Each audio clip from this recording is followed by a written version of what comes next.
Hello viewers, आज हम जानेंगे योग के आसन के बारे में, इसकी मुद्राओं के बारे में। इन मुद्राओं और आसन के कितने प्रकार होते हैं, इनकी क्या उपयोगिता होती है।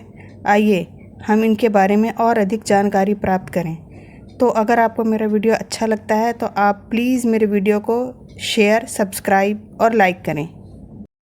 और अगर आपको किसी और टॉपिक पर अधिक जानकारी चाहिए तो मेरे कमेंट सेक्शन में आकर मुझे बताएं। मैं आपके इच्छा के अनुसार अगला वीडियो अपलोड करूंगी। तो आइए थोड़ी सी चर्चा हम योग के बारे में कर लेते हैं। ये तो हम सभी जानते हैं कि योग केवल एक चिकित्सीय विधि ही नहीं है, बल्कि ये अपने आप में एक पूरा विज्ञान है। ये शरीर, आत्मा और परमात्मा का अद्भुत मिलन है। इस प्रकार से ये एक आध्यात्मिक क्रिया भी है। योग का मतलब होता है जोड़, यानी आत्मा को परमात्मा से जोड़ना। योग संस्कृत का शब्द है, लेकिन जैसे जैसे ये अन्य देशों में फैलता गया, इसके नाम में बदलाव होते गए। जैसे पश्चिम में जाने से योग बन गया योगा। योग का जनक भारत ज़रूर है, लेकिन 21 जून 2015 को यूनाइटेड स्टेट नेशन द्वारा 21 जून को विश्व योग दिवस के रूप में घोषित किया गया। अब पूरा विश्व इस दिन को विश्व योग दिवस के रूप में मनाता है। यहाँ योगासन के प्रकार के बारे में विस्तार से बातें करेंगे। तो आइए पहले ये जान लेते हैं कि योगासन के कितने प्रकार होते हैं। योगासन के 5 प्रकार होते हैं। नंबर 1 पद्मासन, नंबर 2 भद्रासन, नंबर 3 भुजंगासन, नंबर 4 चक्रासन, नंबर 5 हलासन। योगासन के प्रकार मुख्य रूप से 2 होते हैं, गतिशील आसन और स्थिर आसन। गतिशील आसन वे आसन जिनमें शरीर शक्ति के साथ गतिशील रहता है। स्थिर आसन वे आसन हैं जिनके अभ्यास में शरीर में बहुत ही कम या बिना गति के किया जाता है। योगासन के प्रमुख 5 प्रकार होते हैं। यहाँ हम 5 प्रकार के योगासन के बारे में विस्तार रूप से जानकारी प्राप्त करेंगे। तो पहले हम बात करते हैं पद्मासन। योगासन के प्रकार में पहला जो योगासन आता है वो है पद्मासन। पद का अर्थ होता है कमल। पद्मासन का अर्थ हुआ कमल के जैसा आसन। इसे शरीर का आकार कमल के समान हो जाता है। विधि। अब हम पद्मासन को करने की विधि के बारे में जानकारी प्राप्त करेंगे कि हम पद्मासन किस तरह से कर सकते हैं। पद्मासन करने के लिए दंडासन में बैठ जाएं। हाथों को ज़मीन से दबाते हुए लंबी सांस लें और रीढ़ की हड्डी को सीधा कर लें। बाएं पैर को दाएं पैर के ऊपर रख लें। सांस लें और छोड़ें। बार बार सांस लें और छोड़ें। इस क्रिया को लगभग 1 मिनट तक दोहराएं। पद्मासन करने से हमारे शरीर को कई प्रकार के लाभ प्राप्त होते हैं, जैसे घुटनों का लचीलापन बढ़ता है, पीठ की मजबूती होती है, रक्त संचार अच्छा होता है। भद्रासन। योगासन में जो दूसरे नंबर पर आसन आता है उसे कहते हैं भद्रासन। आइए अब हम भद्रासन के बारे में जानकारी प्राप्त कर लेते हैं। भद्र का अर्थ होता है अनुकूल। इस शासन में हम लंबे समय तक आसानी से बैठ सकते हैं, इसलिए इसे भद्रासन कहा जाता है।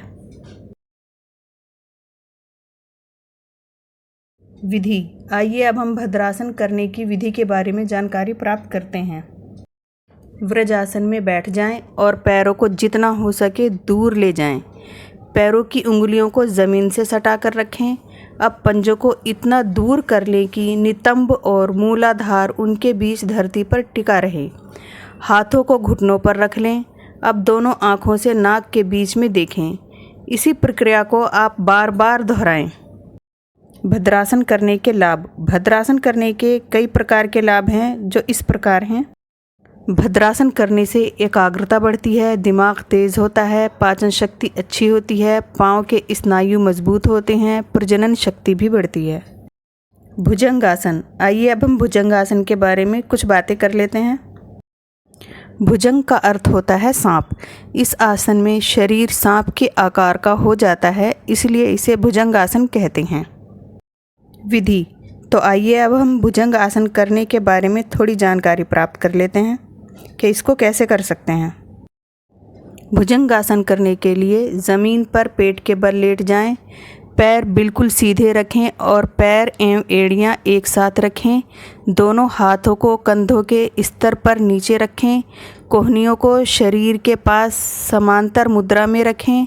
लंबी सांस लें और माथा, छाती और पेट धीरे धीरे ऊपर उठाएं। नाभि को धरती पर ही रखें।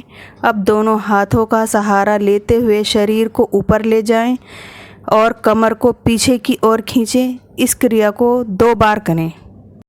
लाभ। भुजंग आसन करने के कई लाभ हैं जो इस प्रकार हैं। भुजंग आसन करने से कंधे और गर्दन का दर्द दूर होता है। पेट का स्नायु मजबूत होता है। पीठ और कंधों की मजबूती बढ़ती है। थकन और तनाव को कम करता है। अस्थमा और सांस के रोगियों के लिए बहुत ही लाभदायक है। चक्रासन। आइए अब हम चक्रासन के बारे में जानकारी प्राप्त कर लेते हैं। चक्र का अर्थ होता है पहिया या टायर। चक्रासन को करते समय शरीर का आकार चक्र के समान हो जाता है, इसलिए इसे चक्रासन कहते हैं। विधि। चक्रासन करने के विधि में आइए अब हम बात कर लेते हैं। चक्रासन करने के लिए ज़मीन पर पीठ करके सोने की मुद्रा में लेट जाएं। अब दोनों पैरों के बीच गैप बना लें और एड़ियों को ज़मीन से लगाएं। अब दोनों हाथों की कोहनियों को मोड़कर कान के पास इस तरह से लेकर आएं कि उंगलियां कंधों की तरफ ज़मीन पर टिक जाएं। अब शरीर को हल्का ढीला छोड़ें और एक गहरी सांस लें। अब शरीर को ऊपर की तरफ ले जाएं और सांस को रोक कर रखें। अब शरीर को पहिए का आकार देने का प्रयास करें। अब शरीर को हल्का ढीला छोड़ें और एक गहरी सांस लें। अब शरीर को ऊपर की तरफ ले जाएं और सांस को रोक कर रखें। अब शरीर को हल्का ढीला छोड़ें और एक गहरी सांस लें। अब शरीर को ऊपर की तरफ ले जाएं और सांस को रोक कर रखें। अब शरीर को पहिए का आकार देने का प्रयास करें। इस स्थिति में 15 सेकंड तक रहें। लाभ। चक्रासन से होने वाले लाभ। इससे शरीर में रक्त का संचार तेज होता है। मांसपेशियां मजबूत होती हैं। पाचन शक्ति बढ़ती है। कमर दर्द में लाभ होता है। शरीर लचीला और फुर्तीला बना रहता है। आइए अब हम हल आसन के बारे में बात करते हैं। इसको कैसे किया जाता है, इसमें कौन कौन से आसन होते हैं, इसके क्या फ़ायदे हैं। इस योग में शरीर हल्के आकार का हो जाता है, इसलिए इसे हल आसन कहते हैं। विधि।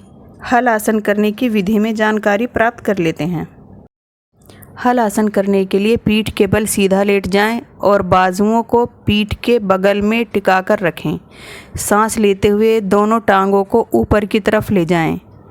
अब टांगों को बिल्कुल पीछे ले जाएं। नज़र नाक पर जमाए रखें। यदि संभव हो सके तो हाथों को पीछे ले जाकर जोड़ लें। इस आसन को आधे से 1 मिनट तक करें। इस आसन को 2 बार दोहराएं। आइए अब हम हल आसन से होने वाले लाभ के बारे में थोड़ी जानकारी प्राप्त कर लेते हैं। हल आसन करने से रीढ़ की हड्डी मजबूत होती है। रीढ़ की हड्डी लचीली बनी रहती है। कब्ज़ में फ़ायदा होता है। रीढ़ की हड्डी सीधी होती है। नाड़ी तंत्र को मजबूत बनाता है।